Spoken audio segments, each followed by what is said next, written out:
पर खड़ी है, जहां कल के दोस्त आज एक दूसरे को गद्दार और एहसान फरामोश कह रहे हैं। इटली की गलियों से लेकर अमेरिका के मिनेपोलिस तक आक्रोश की एक ऐसी लहर उठी है जिसने ब्रुसेल्स और वॉशिंगटन की नींद उड़ा दी है। क्या यूक्रेन के नाम पर बना यूरोप का एकजुट किला ढहने वाला है? और क्या अमेरिका अपने ही भीतर एक नए गृह युद्ध की ओर बढ़ रहा है? आज बात करेंगे उन गोपनीय दरारों की जिन्होंने वैश्विक राजनीति में भूकंप ला दिया है। लेकिन इस पूरी आग के बीच इटली की प्रधानमंत्री जॉर्जिया मेलोनी कहां खड़ी है? क्या वो डूबते हुए गठबंधन को बचा पाएंगे या खुद इस लहर में बह जाएंगी? नमस्कार, आप देख रहे हैं द बेस्ट टॉक मीडिया और मैं हूं आपके साथ साध्वी दुबे। तथ्य ये है कि इटली की सरकार दो गुटों में बढ़ती हुई नजर आ रही है। एक तरफ मार्टियो साल्विनी, जिन्होंने यूक्रेन के राष्ट्रपति को सीधे तौर पर एहसान फरामोश कह दिया है। उनका तर्क साफ है कि इटली ने अरबों यूरो खर्च किए, महंगाई झेली, लेकिन जेलेंस्की की मांगे खत्म नहीं हो रही है। लेकिन यहाँ जॉर्जिया मेलोनी का रोल सबसे ज्यादा दिलचस्प हो जाता है।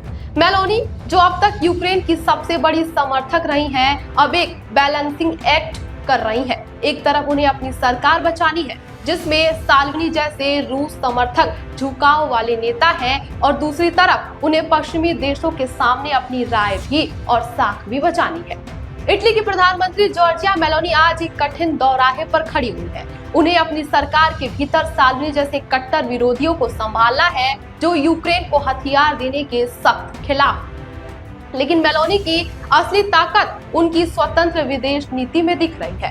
प्रधानमंत्री नरेंद्र मोदी के साथ उनकी बढ़ती नजदीकी केवल सोशल मीडिया के लिए नहीं है, ये एक राजनीतिक संदेश भी है।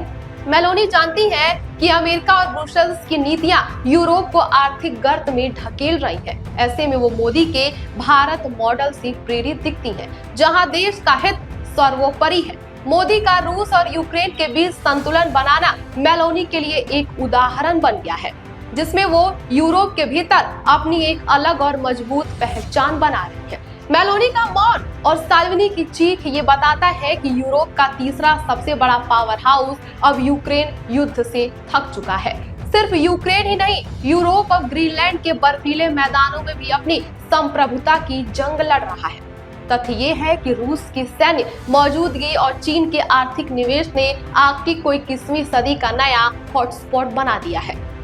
फ्रांस का नुक में दूतावास खोलना और नाटो का वहां अपना दखल बढ़ाना कोई इत्तेफाक नहीं है। यूरोप को डर है कि अगर उसने ग्रीनलैंड के संसाधनों और वहां के समुद्री रास्तों पर अपना नियंत्रण नहीं किया तो वो राजनीतिक रूप से अप्रासंगिक हो जाएगा। ये केवल पर्यावरण की बात नहीं है, ये शुद्ध पावर पॉलिटिक्स भी बन गया है।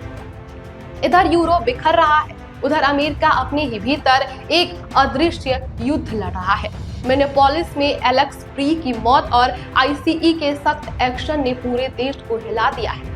ट्रंप प्रशासन और स्थानीय मेयरों के बीच सेंचुरी सिटीज को लेकर ठन गई है। जब कोई देश अपनी सीमाओं के भीतर ही लड़ रहा हो, चाहे वो न्यूयॉर्क के होटल में चल रहे धरने हो या बोस्टन की सड़कों पर हो रहा पथराव, तब वो दुनिया का नेतृत्व नहीं कर सकता। अमेरिका का ये आंतरिक बिखराव सीधे तौर पर यूरोप के उन नेताओं का ताकत है जो अब यूक्रेन का हाथ अपनी ओर खींचना चाहते हैं। 2026 का ये दौर वैश्विक गठबंधनों की विफलता का गवाह बन रहा है। इटली का विद्रोह, ग्रीनलैंड में संसाधनों की होड़ और अमेरिका का घरेलू संकट, ये तीनों घटनाएं अलग होकर भी एक दूसरे से जुड़ी हुई है। ये बताती है कि एकजुटता का दौर अब आत्मरक्षा और राष्ट्रीय स्वार्थ में बदल रहा है। आने वाले महीने ये तय करेंगे कि क्या यूरोप एक स्वतंत्र शक्ति के रूप में उभरेगा या आंतरिक कलह की इस आग में अपनी पहचान को भी खो देगा। फिलहाल इस खबर पर आपकी क्या राय है, हमें कमेंट बॉक्स में जरूर बताएं और देश दुनिया की तमाम खबरों को देखने के लिए हमारे चैनल को सब्सक्राइब करें। बने रहिए हमारे साथ और देखते रहिए द बेस्ट टॉक मीडिया।